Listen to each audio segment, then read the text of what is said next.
2 Timothy chapter 3 verse 1 to 5 inasema hivi: lakini ufahamu neno hili ya kuwa siku za mwisho kutakuwa nyakati za hatari. Mstari wa 2, maana watu watakuwa wenye kujipenda wenyewe, wenye kupenda fedha, wenye kujisifu wenyewe, wenye kiburi, wenye kutukana, wasiotii wazazi wao, wasio na shukrani, wasio safi. Mstari wa 3, wasiowapenda wakwao, wasiotaka kufanya suhuru, wasingiziaji, wasiojizuia, wakali, wasiopenda mema, wasaliti, wakaidi, wenye kujifuna, wapendao hanasa kuliko kupenda Mungu, wenye mfano wa utahua, lakini wakikana nguvu zake, hao nao ujiepushe nao. Bwana asifiwe. Tukijifunza hii maandiko ya Mungu katika 2 Timothy, inatufunza mambo yale ambayo watu watakuwa wakitenda wakati wa mwisho. Maana maandiko ya Mungu inatufunza ya kuwa wakati wa mwisho utakuwa mambo mengi sana. Kwa maana wakati huo kuna wale watajiingiza kwenye mambo ambayo hayafai. Mambo kama gani?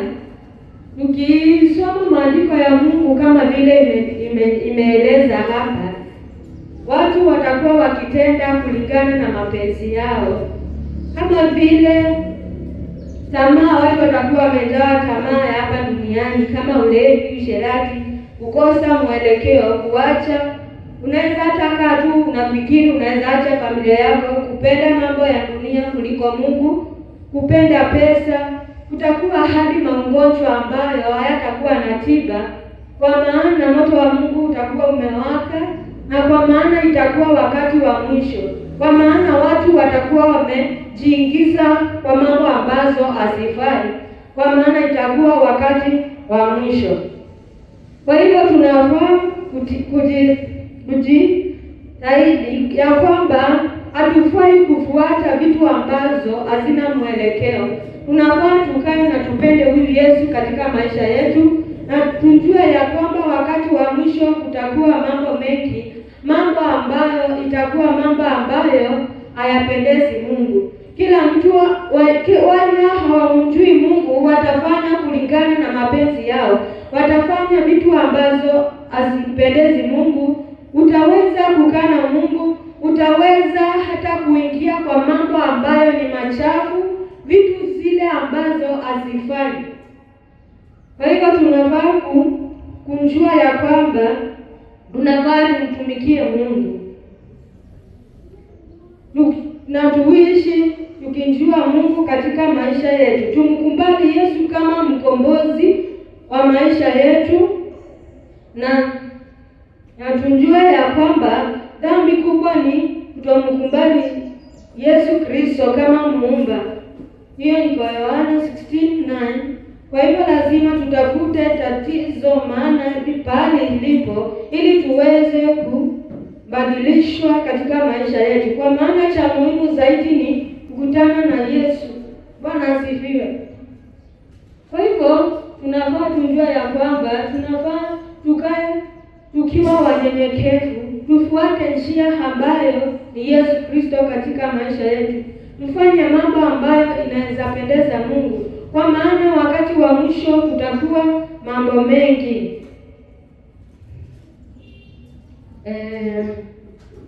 Kwa hivyo maandiko inatufunza ya kwamba amebarikiwa mtu yule anayeishi na Yesu moyoni mwake. Je, wewe unaishi na Yesu moyoni mwako? Kwa maana ukikaa ndani ya Yesu hakuna kitu chochote ambacho kitakupungukia. Kama ni ugonjwa inayokuja, unamuita yeye, na kwa maana yeye ndiye daktari mkuu, ataweza kukuponya. Wakati unakaa na Yesu ndani ya moyo wako, unakaa na furaha, unakaa ukijua ya kwamba Mungu anaishi na Mungu ndiye kila kitu. Hautaweza kumtegemea mwenzako, hautaweza kumtegemea mtu yeyote yule, kwa maana hata maandiko inasema ya kwamba ategemea binadamu amelaaniwa. Yesu alikuja hapa duniani ili aweze kutuokoa. Kwa hivyo kama maandiko inatufunza ya kwamba Yohana 16:9 ya kwamba dhambi kubwa ni kutomjua Yesu Kristo katika maisha yetu, tunafaa tufanye nini? Tunafaa tumwamini huyu Yesu Kristo, kwa maana alikuja kwa ajili ya dhambi zetu na akaweza kuteseka na akakufa hadi akafufuka. Kwa hivyo Yesu aliweza kushinda kifo na Yesu anaishi milele. Kwa hivyo tunafaa tufuate njia moja, ile ni Yesu Kristo, kwa maana hizi nyakati tuko ni nyakati ambazo ni za mwisho, ambazo watu wengi wameingia kwa mambo yale ambayo hayafai, kwa mambo ambayo hayapendezi Mungu, mambo ambayo inafanya Mungu akae akiwa hana furaha, kwa maana watu wamejiingiza kwa mambo machafu hapa duniani. Kila mtu anataka kufanya kulingana na mapenzi yake, kwa maana hata tunaambiwa ya kwamba sisi huwa tunajifanya kuwa Bwana na Yesu ni Bwana katika maisha yetu. Kwa hivyo tusimsulubishe Yesu msalabani mara ya pili, kwa maana Yesu alisulubishwa na akakufa na akafufuka. Kwa hivyo Yesu anaishi milele. Tunafaa tuache dhambi na tukae tukitubu dhambi zetu kila wakati ili tuweze kukutana na Yesu. Bwana asifiwe. Kwa hivyo tunafaa tujua ya kwamba hizi nyakati tuko ni nyakati za mwisho, kwa maana hata watu wanauana, watu wanapigana. Kwa hivyo tunafaa tujue ya kwamba vile tutakavyoishi, tunafaa tuishi kama wenye haki, kwa maana maandiko ya Mungu katika kitabu cha Zaburi Psalms 92 inaeleza. Naweza fungua Zaburi.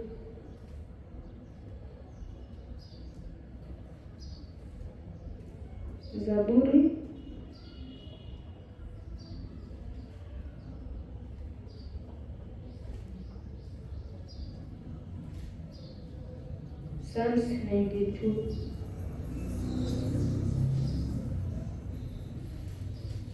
Mstari wa kwanza. Hata useme amen.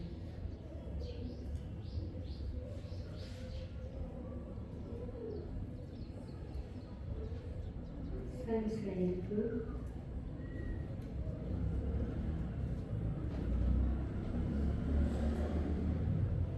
Naweza soma pamoja.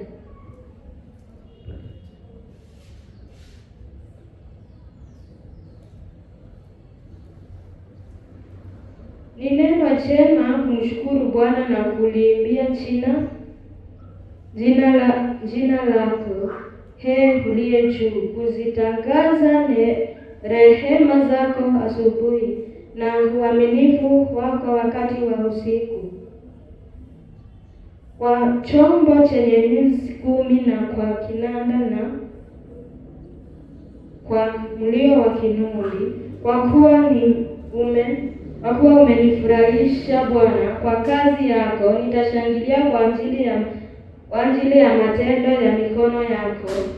Bwana, jinsi yalivyo makuu matendo yako, mawazo yako ni mafumbo makubwa.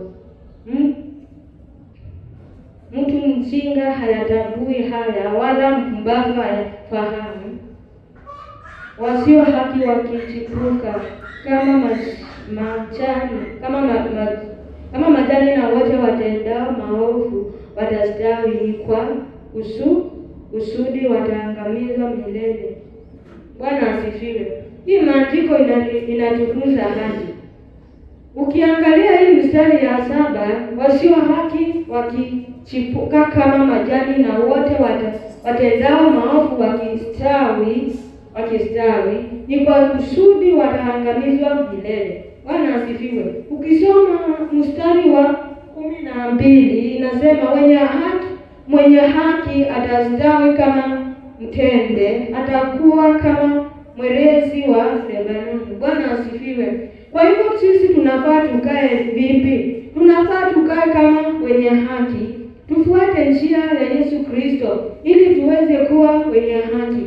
Kwa maana hata maandiko inatueleza ya kwamba wasio haki wakichipuka kama majani na wote watendao maovu watastawi, ni kwa kusudi wataangamizwa milele. Ukisoma mstari wa 12 inaeleza mwenye haki atastawi kama mtende, atakuwa kama mwerezi wa Lebanoni. Bwana asifiwe. Kwa hivyo tunafaa kitu ya kwanza tufuate hii njia ya Yesu Kristo. Tumpende Yesu katika maisha yetu, tufuate njia zake ili tuweze kumpendeza katika maisha yetu.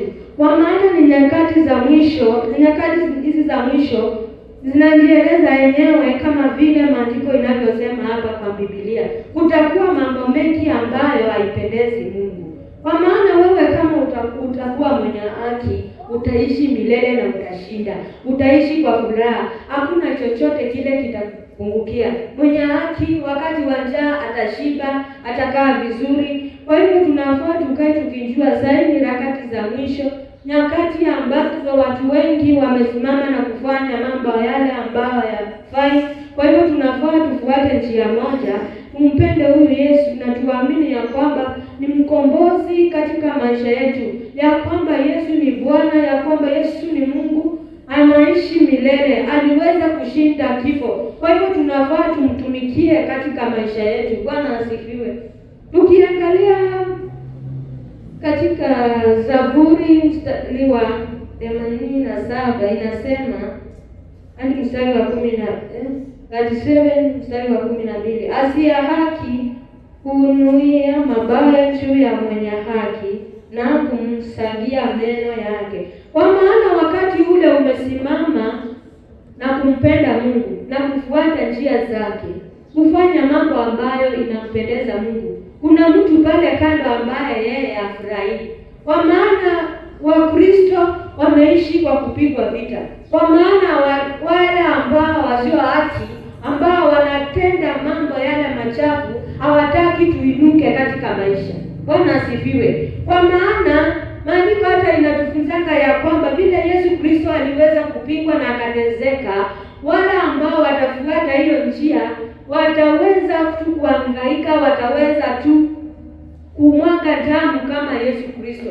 Kwa maana kuokoka sio kitu rahisi. Bwana asifiwe. Kwa hivyo ndio maana hata maandiko inasema asiye haki huinua mabaya juu ya wenye haki na kumsagia meno yake. Kwa maana utaona mtu amesimama, utaona anasema anampenda Mungu, lakini utainua kinywa chako useme wakati umemuona amekosa, unasema huyu anakaanga akijifanya, anasema ameokoka. Hii ni wokovu gani? Unaanza kumpinga vita na wewe haumjui. Kwa maana wewe ushaingia kwa mambo yale machafu, mambo ambayo hayampendezi Mungu. Unaona tu mwenzako tu ako hivyo, naye Mungu ndiye anajua mafikira yake na mwenendo yake. Wewe hujui. Kazi ni kumwekelea mwenzako mambo yale mabaya. Kwa maana wewe sio mwenye haki. Ndio maana wewe unapinga wale ambao wanaupenda Mungu. Bwana asifiwe. Kwa hivyo itakuwa hivyo hata wakati wa mwisho. Wale ambao watakuwa wamesimama na jina lake Yesu Kristo wataweza kupingwa na wale ambao wanasimama. Na hakuna yule ambaye atapendwa, atakaa kwa kuchukiwa na watu kwa sababu hawatajua ni nini anaoishi akifanya, kwa maana ni Mungu anamjua peke yake. Kwa hivyo tunafaa tukae tukiwa wavumilivu wakati tuko hapa duniani. Ukisoma katika Matthew chapter 24 verse 3 inatufunza haya.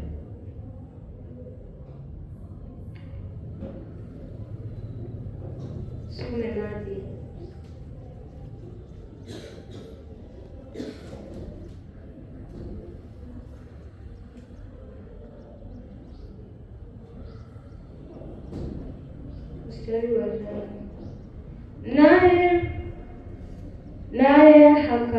Naye akajibu akawaambia, Amyaonya haya yote, amini nawaambieni, halitasalia hapa jiwe juu ya jiwe ambao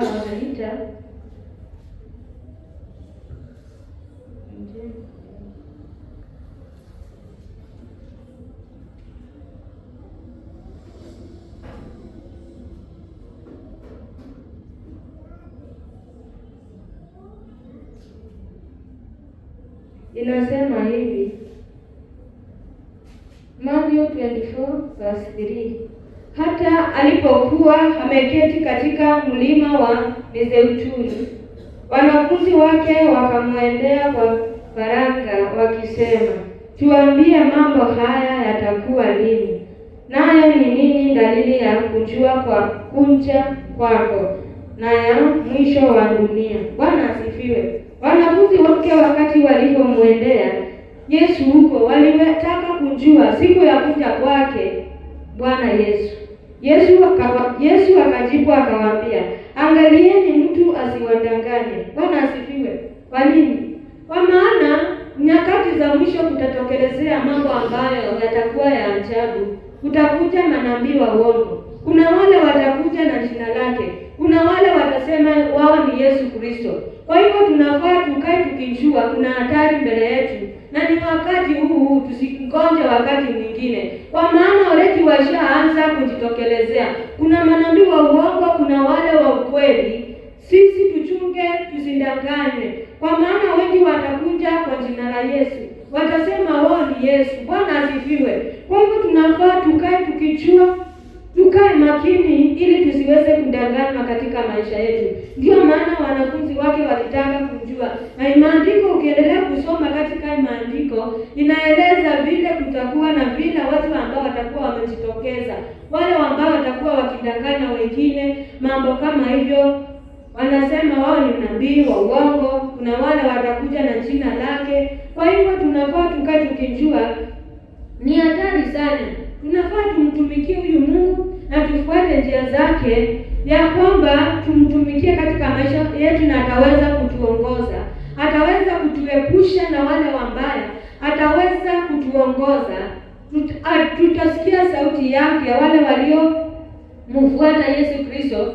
Roho Mtakatifu ataweza kufanya kazi ndani ya maisha yetu, na tutaweza kuinuliwa katika mataifa yote, na tutaweza kumtumikia Mungu. Kwa hivyo tunafaa tufuate hii njia ya Yesu Kristo, ya kwamba Yesu ni Bwana na Yesu anaishi milele.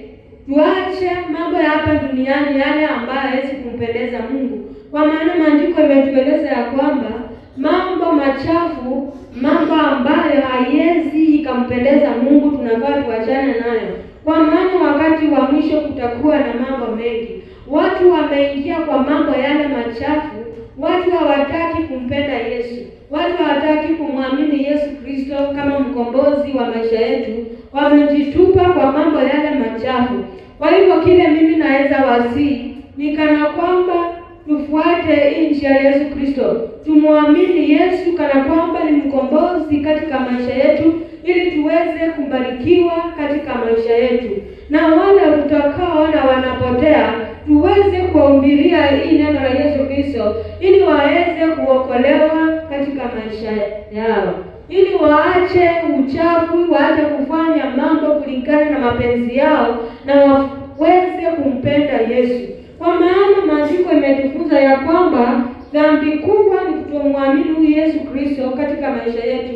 Kwa hivyo tunafaa tufuate Yesu, tumtegemee yeye mwenyewe, tumpende, tusiji tukimuomba, tusiji tukisoma maandiko yake, ili aweze kutuonyesha mwelekezo, kwa maana yeye ndiye anajua mwanzo wetu wala mwisho wetu. Kwa hivyo tunafaa tukae tukijua ya kwamba saa hii shetani amesimama, shetani ameinuka na kutaka kuangamiza wale wake. Kuna wale wanaitwa wapinga Kristo. Wakati ule unaonekana umesimama, kuna yule mwingine anataka kukuangusha, ambaye anataka kujifanya ya kwamba yeye ni vile anajua hiyo neno na si ati anaijua. Anataka kukukwasa katika maisha yako. Kwa hivyo unafaa uinuke, unafaa usimame na utegemee huyu Mungu, na ni kwa maana unaomba Mungu ule wa ukweli na Mungu yule unajua. Usisikize mwenzako, kwa maana ukisikiza mwenzako atakufuata. Wewe mpende Yesu katika maisha yako, ufuate njia zake ili aweze kukubariki katika maisha yako, kwa maana yeye ndiye mwenendo katika maisha yako. Yeye ndiye anajua mwanzo wako wala mwisho wako. Ukifuata mwenzako utapotea. Fuata sauti ya Yesu Kristo, fuata sauti ya Mungu na itakuelekeza. Kwa maana hata wakati Yesu alipokuwa akipanda juu mbinguni, aliweza kutuachia msaidizi ule ambaye ni Roho Mtakatifu ambaye anaishi ndani yetu. Kwa hivyo huyo Roho Mtakatifu ya kwamba kama unataka aanze kufanya kazi katika maisha yako vile unafaa ya kwamba umwamini Yesu na mkumbali na uanze kufanya mambo ambayo inaweza kupendeza Mungu. Uache uchafu, uache kutenda dhambi, na ukao ukijua ya kwamba hata ukimkosea mwenzako ama ukitenda dhambi unafaa uingie na utubu ili Mungu aweze kukusamea, kwa sababu Yesu alikuja kwa ajili yetu. Kwa maana Mungu alimtoa mwanawe peke yake ili aweze kutuokoa kutoka kwa dhambi. Na Yesu akaishi hapa duniani, na Yesu akakuja, akateseka, akasulubishwa hadi akafa na akafufuka siku ya tatu